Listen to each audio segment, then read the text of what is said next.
Could you tell me a little bit about the Bandha book you've just written? Yeah, the little book of the Bandhas. I haven't really just written it. It's been a long time coming. I think I started writing it about 10 years ago.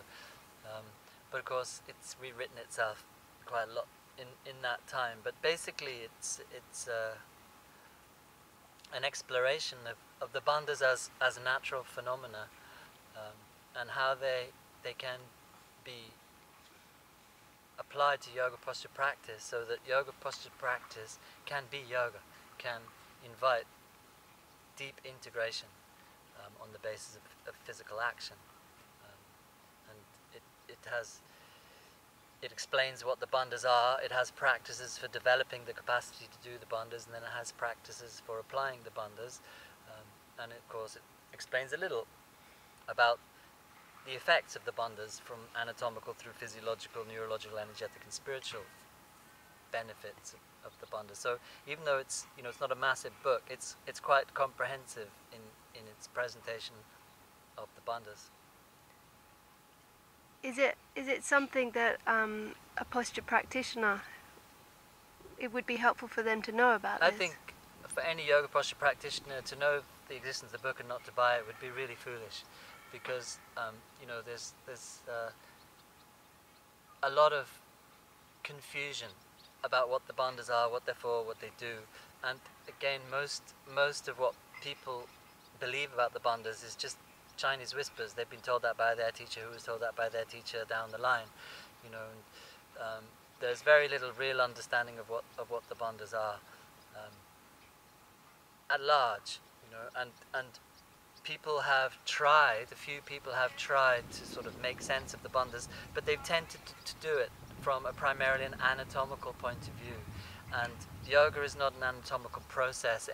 Any somatic activity of the human body, of course, involves its anatomy, but this book's been written from an experiential point of view, about what it has felt like to be playing with the bandhas for 25 years, what it has been felt like being contextualized a little bit in anatomical knowledge, but the anatomical perspective was not in any way the starting point.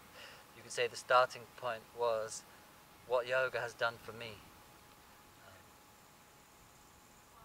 So it's about how the bandhas can be used for anybody, perhaps, to benefit from yoga as much as I have.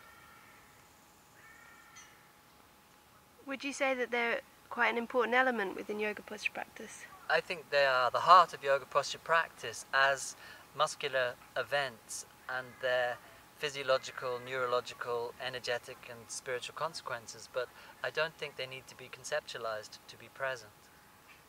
So I think the irony is that very often when the bandhas are being referred to, they're not happening.